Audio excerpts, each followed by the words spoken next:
Pero ako kasi since 2 or 3 times a week lang naman lumalabas, and hindi naman sobrang lalayo ng pinupuntahan ko. Usually umiikot lang tayo dito sa Pampanga, Angeles, San Fernando, Mabalacat, madalang pa yan. Okay naman siya.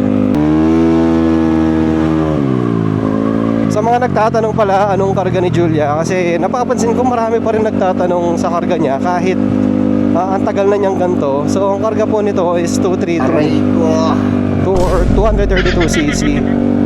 So ito na ho ang bagong basic set. Sabi nga ng mga taga Bulacan, si Boy Tampal, ayan, ito na yung basic set talaga. Mag-aaway pa sila. Nagdoon na yung isa eh. Dire-diretso pa rin yung sasakyan na parating.